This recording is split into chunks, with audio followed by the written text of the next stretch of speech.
2024년 아시아 정상을 향한 도전이 TVN 스포츠에서 시작됩니다. Aspinall in the red, Arlovsky in the black. Went in with the blitz. See Tom using some little feints. Oh, see that right hand? That got through, that got Andre's attention straight away. Andre's got to be careful. He kind of closed his eyes a little there. You cannot hesitate. Sorry, Brendan. No. Look at Tom, backing him up perfectly, using the little feints, using the footwork. Tom looks so confident in there. So confident, he's got that lead hand low, using little feints. And this is officially the longest UFC fight of Tom Aspinall's career. Oh, he connected! Wow. Right as I say that, this could be the end. Together. Look at this. In trouble here. Look at the hand speed. Or Arlovsky's going Andre in. needs to cover. Right back.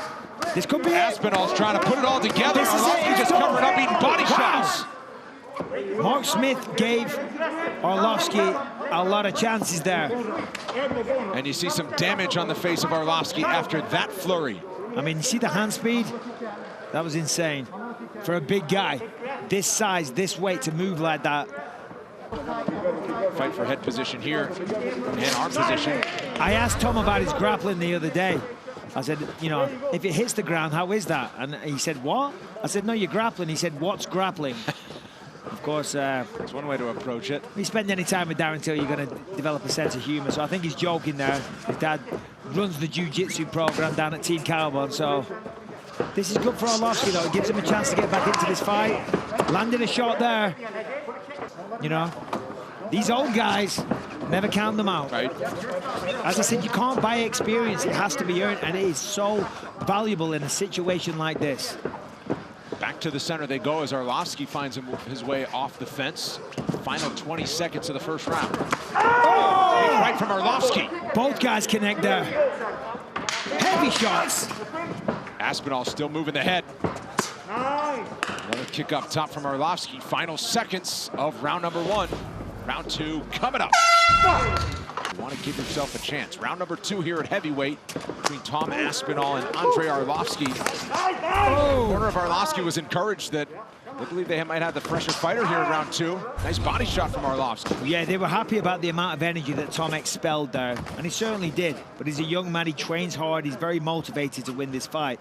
So I'm sure he can go 3 rounds hard. However, this is uncharted territory for Tom because, as we know, he typically ends his fights very, very quickly. Now, when you connect with somebody as many times as Tom did, and the man stands there, that sends a message, hold on, this guy isn't going to fall like the rest. And, you know, Tom's a young man, he's very confident. But some people, you never know, that can affect their confidence, their psychology, their approach to the game. Is like, whoa, hold on a minute. I'm used to people falling over when I hit them. What is happening? And there it is, look at that, it's over. Blitz goes right under the chin, a tap quickly for Arlovsky. Tom Aspinall, submission victory in round two. Ladies and gentlemen, the rear naked choke submission comes at the official time, 1 minute, 9 seconds of round number two. For your winner out of Liverpool, England, Tom Aspinall! Feigns the takedown. Former wrestler, as Michael mentioned, at Iowa State. Oh, counter shot. Mavov was covering up. Yeah, the man has serious power and speed and technique, to be honest. The hands come back, he's in good position. See the way he glided out the way there. Then he chops away at the calf. Nice variation of strikes. Just right in the face of Imavov since the opening second. It's the speed of Hawes that is giving Imavov so many problems. Speed is such a great advantage to have. If you're a striker, if you're faster than the other guy, you know, it's very, very difficult to overcome a speed advantage. Yeah, I mean, for Phil Hawes, he's winning the fight. Oh, that was a good elbow, though. And there it is. That's what he's been looking for. Let's see what he can do with it. And the elbow from Imavov actually opened the door for Hawes to land that takedown, but look at Imavov nearly right back to his feet. 1 minute to go, round one. Nearly up, but he's going back down, and he's right into side control, so this is a good position. Phil has 50 seconds to make this work for him.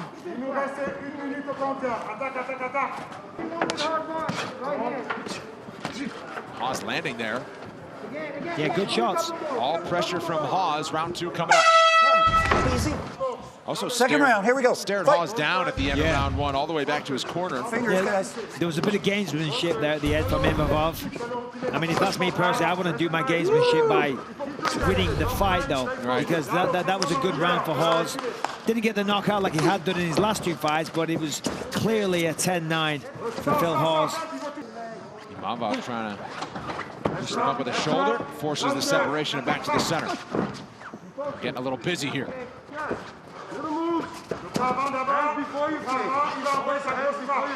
This is where Hawes is the most dangerous. He's so explosive, but look at that, Imapof connects with a left, right, and again, he's wobbled. Hawes is hurt. Phil Hawes is definitely hurt. He wobbled there, he saw it in his eyes. And Imapof knows he's very confident now, pouring it on. That for Phil Hawes to survive. That's what he needed. He was hurt there. A few more shots, that could have been the end, but Imapof sensed the opening and was trying to apply the pressure, and a little too much pressure. Hawes with his wits about him enough to get the takedown. Now on the back. Takedown numbers for Phil Hawes.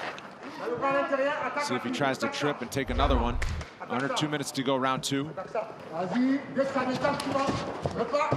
Imapof keeps his feet. Still has his right leg trapped. yeah, he's got a Kimura here, Imapof. He's got the Kimura grip locked up, but he needs to turn now onto his back, because he can't finish it there. Went the wrong way there. Yeah, Nasuruddin Imapof doing a good job of surviving here. You know, he's not allowing Phil Hawes a position to land any, you know, significant strikes. Yeah, he's peppering away, you know, body, head, all that stuff, but that doesn't do damage. It scores points to the referee, it shows dominance, it shows you winning, it shows you chipping away. But they're not significant shots, they're not going to end the fight. Try to land a short elbow there and maybe cause some damage, but instead Hawes able to ride it out. Third round is coming up. Cautioned him to stay out of a slugfest. Henry gave him some fantastic advice there, warning him, said, look, listen, Imapof knows he's down 2 rounds. He's got to come hard because he has to if he's going to win this fight. Tremendous advice, telling his fighter exactly what to expect in the next round, saying if you're at the distance, the calf kicks are working. But that a moment ago, that was a very explosive, very fast and well-timed takedown. And now here we are. This has been pretty much the story of the entire fight. Hawes pushing him up against the fence, controlling.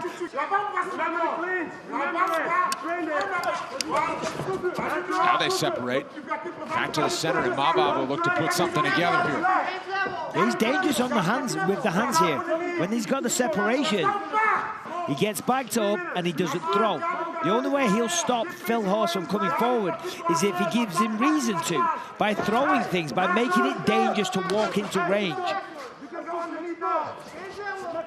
This is better work. Now he's backing him up. Landed an uppercut there. I think someone lost a mouthpiece. No, I'm mistaken. You know, and the lesson learned, you can't go out there and knock everybody out every time, you know. Sometimes people can take your punches, sometimes you just don't get them off. But right now, Imapof with a big shot. It's a little wobble here. Imavov's putting them together. Again, he's hurt. Oh, what a comeback this would be. Imavov's taking him off. He's got 90 seconds to get a finish. And I'm telling you, he was wobbled. There was a big knee, a big elbow, a couple of punches. When Imapof can't sit here in the clinch, that's where Hawes is. He needs to separate. For Imapof, that was bad. He needs to stay off the fence at all costs, because he's clearly got the ability to finish him. Just over a minute to go. Told him to let go of any guillotine hope and try to get back to the center and strike. Well, referee, if he keeps grabbing the fence, then do something about it. That was a big elbow. Another big elbow from the clinch for Imapof. Can he separate, get some space? He has to get off the fence. Trying to fight for the tie clinch here. You know, it's commendable, and he's landing good elbows, but he's got to get off the fence. The fence is his enemy. Big knee. He's hurt. 20 seconds left. 20 seconds to go. That clinch. Wait for it, though. Knee. Imapof with a big left. He's Hawes is so on woozy legs with 10 seconds to go. 10 Another seconds. combination for Imapof. Wow, and Hawes almost fell over, and he fell into Imapof. I mean, man. And that will probably seal the victory. Imapof made that very exciting for the last 30 seconds. And now, ladies and gentlemen, after 3 rounds, we go to the judges' scorecards, and here are the totals. Judge Camijo scores this bout even at 28-28. Judges Bell and Lee reach a score of 29-28 for your winner by majority decision, Phil Megatron Hart! The problem for Ollenik is that every fight starts on the feet. And Dawkins said that his striking is very rudimentary, very basic. And if you look at the numbers, of course, Ollenik wants to get the fight to the floor. 46 submissions, as you mentioned before, Brendan, which is just, you know, that's absolutely insane. It really is. And this is good for Ollenik. This is exactly what he wants. Of course, Dawkins is a power puncher. He's the faster man, he's the fresher guy, but he does not want to pull him on top. He was looking for that Ezekiel choke again. He's got to be careful. Of course, anytime you get that much success with one maneuver, you go to it. But it's a little predictable with it. Oh, good job by Dawkins to keep the feet not swinging away. Man, I tell you, he hits hard and Ollenik has a chin. Look at that. Dawkins finding a home for some of these punches. Big right. That right hand got through. That wobbled him. And now Dawkins wise to back off and be careful of a change in levels from Ollenik. Ollenik's looking for that overhand right. You can see the way he dips his head, he's going to throw it.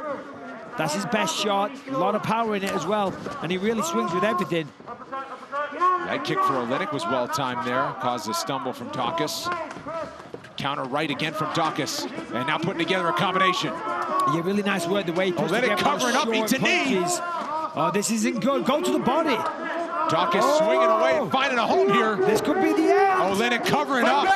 How much more can he take? This is it. Oh. The knee actually helped him there. That's it. Chris Dawkins makes it 3 for 3. Another knockout victory for this fighter from Philly. Ladies and gentlemen, the end comes at the official time of 1 minute, 55 seconds of round number 1. Referee Herb Dean steps in, puts a halt to this bout. Your winner by TKO, Chris Dawkins!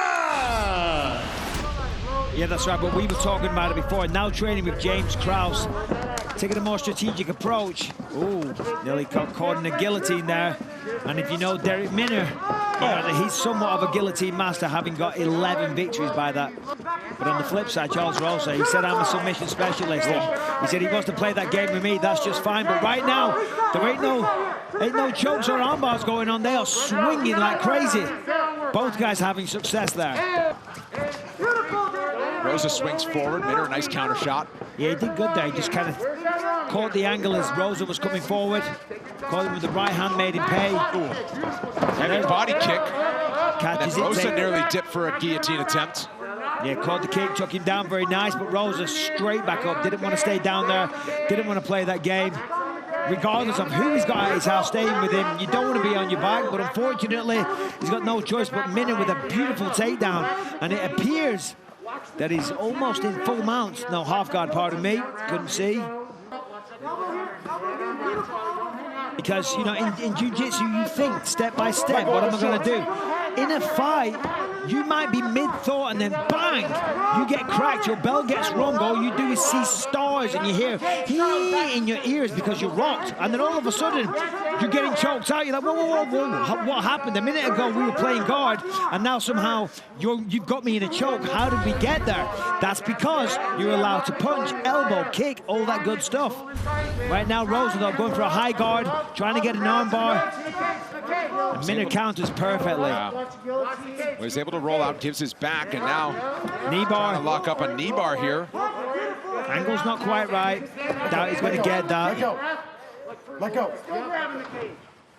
Settle this, please. Settle this. We're scooting our head. For Minner, it's been a commitment like no other. He still lives in Nebraska, makes the drive of about 3 hours down to Kansas City every Monday, stays the week, goes home on the weekends to be with his family. Now swings to the back once again. Minner doing good work on the ground, into full mount. The transitions on the ground for Minner, they're beautiful to watch because Rosa is a high-level jiu-jitsu guy himself. Rosa's trying to creep the legs up and find something from bottom position. Under a minute to go first round. Let's listen in to James Krause. Just keep riding with him. You're doing great, buddy. Nothing crazy here. Hey, post up. Hey, stack up. Stack up. Get your weight on that leg. Get your weight on that leg. Straighten your leg. 30 seconds. Straighten your leg out. Straighten your leg out. Straighten your leg out. Straighten your leg out. There's nothing there. Your knee's clear. So there you go. He's a little bit of anxiousness there in the corner for Kraus. The legs locked up. Yeah, Rosa was trying for an Achilles tendon lock, and they do hurt, but in the words of Bas Rutten, there's no submission there, it's only pain. Why would you submit to pain? Shout out Bas Rutten, by the way. Final seconds of round number 1. What a round it was. Second round coming up. Same start times as this week, 8 Eastern for the main card, with the prelims at 5 the entire night right here on ESPN+. Back on the feet, heavy strikes. And that's why James Krause is becoming one of the best cornermen in the game. I mean, that was beautiful. Oh, big right from Minner. Rose is down. Minner's trying to pounce. 3 big right hands. Rocked him, put him down. This is actually good for Charles Rosa, believe it or not. If it was on the feet, this could be over. This is allowing him to recover. He's got to be careful with that. He might roll off the top, but no. Establish the position nicely. Transitions to mount. I mean, that's not easy to do. He's under that left arm of Rosa. Rosa is hurt, remember. He just got wobbled badly. And he almost has a submission there. Is that halfway to a head and arm? And James Krause telling him to calm down his breathing in between rounds, which is the right thing to do. But I'm not surprised Minner was out of breath, because his work ethic and the pace that he was fighting at was, it was 100 miles an hour the whole time. You're going down. Watch the triangle here. Nothing. Minner right back into the pool. Doesn't want to stay on the feet, even though he found success in a big shot. Get your hands on the inside. Both hands. Both hands, not one. Both. Get both hands on the inside. You gotta watch that arm, man. Get your head on the inside. You gotta move here. Yeah, he's got to watch that arm. You see the left arm of Minner? There was a potential for an arm bar. Now he passes guard. Textbook stuff. Absolutely textbook. And that head is there to be hit.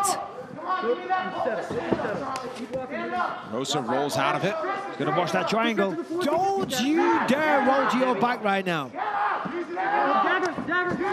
Rosa's corner wants him back to his feet. He's got there, but he's wearing Darrick Minner as a backpack in the process. 90 seconds to go, round 2. Whoa. Beautiful. Back on top here. Back on top here. Back on top. And back into control on the ground for Minner. So tight. Given how sweaty they no doubt are, it's so impressive. It really is. I mean, until you get in there and you try and do this type of thing with a, you know, you got no shirts on, skin to skin, and you're sweaty. It's very, very slippery down there. But looking at this, you wouldn't think so. And this is close. You see his Charles Rosa's head is turning red due to the pressure. The fact that he's answering the phone, that's what they call it when you got the fist there by the ear, call it answering the phone. That is defending the choke. But if the squeeze is big enough... Wow, and he's looking for the armbar now. Minner able to swing around. That was close. They go. Yeah, this is pure dominance by Minner right now. No offense to Charles Rosa, but this is not the fight that he wanted. Watch the arm. Watch the arm. Keeps trying for that armbar, though. Could you imagine? And again. Here, short time. That Time Minner trying to survive. Rosa's trying to lock it up. Third round coming up. Well, one would think Charles Rosa needs to finish this fight in the final 5 minutes after what we've seen from Darrick Minner so far. Oh, definitely. There's no doubt in my mind. Excuse me. Probably 2 10-8 rounds for Darrick Minner right now. Oh, and he clips him again. Clipped him again, and this is not where Charles Rosa wants to be. He gave up that position far too easily. He needs to work on that going forward. You cannot just accept. Hey, walk to your left. Walk to your left. Yeah, keep it to the left. Walk to the Wherever left. Rosa has rolled, Minner's been right there on top of him. Oh, yeah. Minner's been there the whole time, going from position to position, submission to submission, cracking him with the hands on the feet. It's been a very, very good performance. Rosa looking for something with that right arm. He's trying to get a Kimura. It's a very unusual position for it. His own body is stopping the arm from being extended. And Charles Rosa needs half guard. I mean, you never know. I've seen crazier things, but he ain't going to finish it from that position. I mean, of course he will do now, just to make a fool out of me, but it's very, very unlikely. And in fact, Minner can actually turn that round into a submission of his own. Charles Rosa's got to do everything he can to get back to his feet. I'm sure when he trained for this fight, he didn't envision being on his back for 15 minutes. So he has to get up. Listen, of course, he nearly submitted him a couple of times in round 2. And he's got to get those toes out of the fence. You're allowing yourself to be Use those for controlled. leverage. Yeah, no, for sure. Referee will chime in there. Look out, Triangle. look out. Omoplata. I mean, this is good. You should use this position now to get on top. Oh, and the Use it damage to opened up. sweep. Look at that cut from some of that ground and pound. Oh, yeah. There's some good claret on display there. Come on top here, Charles. Come on top. They're just trying to stay patient here, not rush into anything, get caught. Rosa looking for something from the bottom. I mean, the reality is Rosa is very dangerous with his guard. Very, very active, trying omoplatas, triangle arm bars, inverted arm bars.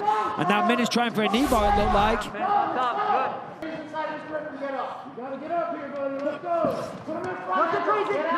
Rosa rolls over, and again, Minna right there. 1 minute to go.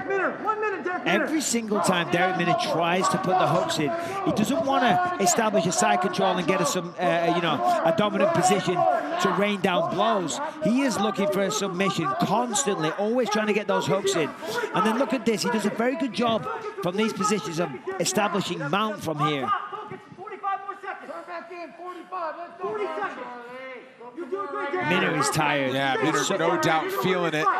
Knows what he needs to do to get the victory. Rosa needs a last-ditch effort. If he's going to make anything happen, he's got a hold of the right arm, but no position for a submission there. And now we're in the final 20 seconds. The only thing he can do is uncross those legs and try and get a knee bar on Derek Minna's right leg, but that's not easy to do, and he's got 10 seconds, so I doubt it's going to happen. You know, it was a valiant effort by Charles Rosa. You know, he threw up the submissions, but Derek Minna was nothing but dominant in this fight. Well, fight fans, after 3 rounds, we go to the judges' scorecards. Here are the totals: 30-26, 30-27, and 29-27. All for your winner by unanimous decision, Derek Minna! Bieta in the golds, minus 280 as the favorite. Yana Kunickaia plus 230 as the underdog. Look at Bieta right to the takedown attempt. Yeah, she went right to the face to start. Unloaded with a good few punches, very, very confident, closed the distance, didn't care about anything coming back, and of course that was to get the hands up of Yana, so therefore it presents the takedown. Nicely done, but Yana defended it well.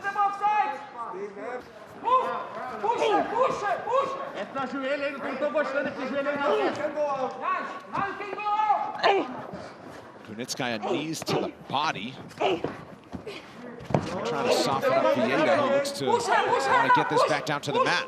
But yeah, this is where that fight played out. Yeah, and she controlled her there for the most part. Oh, came close with the knee. But there it is, a takedown. And for Vieira, this is especially advantageous because they're out in the open, they're not against the fence. Passes guard. Well, to half guard. Halfway through the first round, second takedown.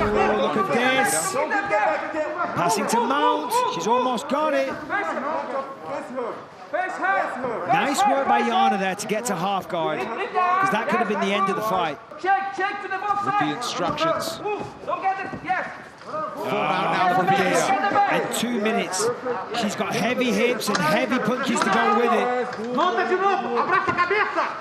But listen, either way, this is a tremendous start for Kettle Vieira. This is exactly where she wanted her. Took her down to the ground, hasn't taken any shots other than these little rabbit punches on the floor. And she's trying to get Mount here.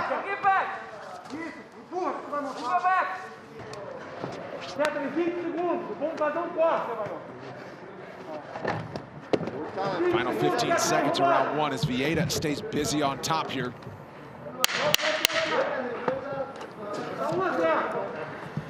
Two takedowns and a lot of control time on the ground. Big first round for the Brazilian. Round 2 is coming up.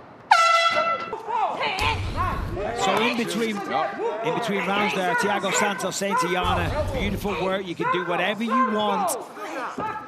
But what she doesn't want is to go back down, simple as that. What I'd like to see for Yana Kunickaia is to lower her base, bend the legs a little bit, and then move around. No doubt she can do that. She has all the kicks and the movement. That's really good, though. Now she's on top. This is a completely different kettle of fish. He had to active from bottom position. You can see. Trying to stay aggressive there, but Kuni츠kaya sits in a closed guard and was firing shots to the body. And they were decent body shots as well. You heard a nice thud. Yeah, she defended well. As I say, Ketlin, you know, she's trying to get the submissions. And I admire that. Of course, it's a beautiful thing to see. But you're losing if you don't get it. If you don't hit the submission, you're losing the round. And when you've only got 3, you can't afford to give a round away like that. Listen into the corner of Yana Kuni츠kaya, the second-ranked UFC light heavyweight Thiago Santos. No, defense your leg. Defense your legs, bro. Use a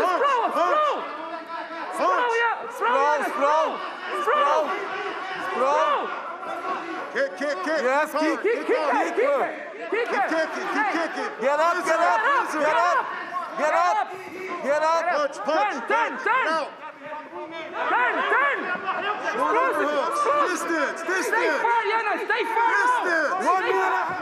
How about the English on Thiago Santos? Doing well with that. He's the lead corner.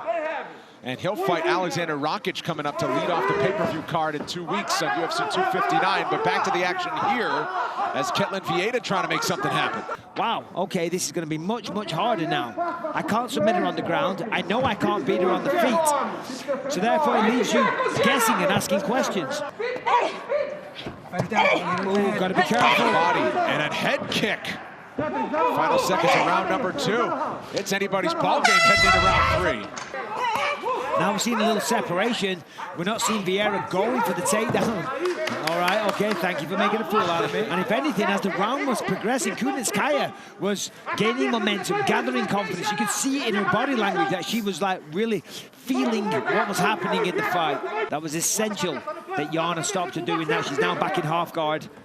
Move your hips. And yeah, you can drop elbows, but it can be difficult to land good shots.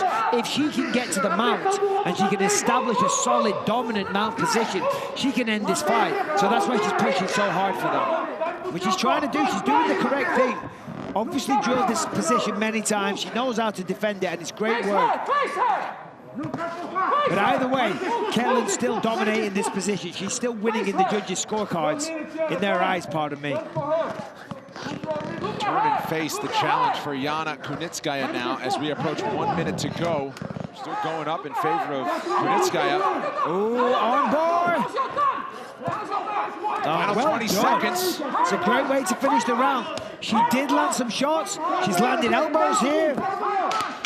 I mean, you got to think probably the judges give it to Ketlin in the 3rd round, but you never know. Whoa! Heavy elbows. Kuni츠kaya who's swinging right to the final Heavy four. shots.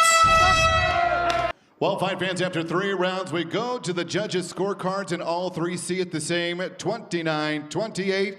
Your winner by unanimous decision, Yana Kuni츠kaya!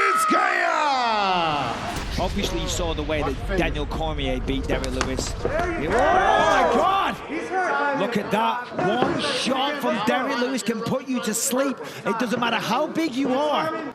Look, see, Lewis knows. He's waiting for it. It's going to be an uppercut when he comes in. And the beauty of throwing an uppercut to defend the takedown rather than a knee is that you just get the underhook. If you miss with the uppercut, the underhook's right there. I knew Derek Lewis would be content to counter-strike, but there's no strike to counter off of so far. Here's a heavy one. Big right from Blades. Yeah, that tagged him. See, this is what Curtis has to do. You know, Derek knows the game plan. He knows he's going to shoot, so he's got to take his time. He's not going to wrestle. He's actually going to just try and strike with me, and then that's when you shoot. You know, right now, there's no element of surprise. Lewis punching his way back to the center. Counter-strike for Blades. That's it. That's nice work. Kicks the leg. Heavy one. Very, very nice. That puts him in control of this round without question. Curtis is probably going to win this round. But he's kept on the feet in the first round. I think he's hurt. He's hurt. Wow, he's covering up. Wow. Pushes him away. Oh, left cross. Blades starts to put his combination together. And will he dump him? Derek's hurt. Oh, and there's an eye. Yeah, I think it was the thumb. It was an open slap there from Blades. Give him a slap, but then I think the thumb went in the eye. Fight. 5 more seconds. You tell him, Herb. Oh, good job. One more. Herb Dean laying it down, taking control. Hey, listen, that's what you got to do. Oh, Blades wasted no time. there it is. There's the underhook. He let it go for a single leg. Nicely defended by Lewis. Very, very nice. That is huge in this fight. Things heating up in there in round 2. Interception, Derek. Excellent takedown defense. Yeah, but Derek's got to be careful. Keep that head moving. He's not only defending takedowns, he's got to defend the strikes, because Curtis Blades, as we saw there, unsuccessful with the takedown, but on the exit landed some very decent shots. Some significant blows. Significant strikes, 27-3 for Blades, as we showed you there. Lewis appeared to land heavy early in that round. That was a slap. It wasn't a poke. Keep fighting. Interception. Yeah, this isn't good for Derek there. You know, you can't be too concerned with the referee and trying to get him involved in the fight. Touch. That leg. Stop that leg. More things, Steve. More things. These guys have been on each other's radar for quite a while. Stop! Lewis does it again! Do you believe it? Derek Lewis with a knockout. He's got a dozen, tied for the most in UFC history. None bigger than knocking out number 2 in Vegas tonight. Ladies and gentlemen, the end comes at the official time. 1 minute, 26 seconds, round number 2. We have your winner by KO victory, Derek the Black Beast Lewis!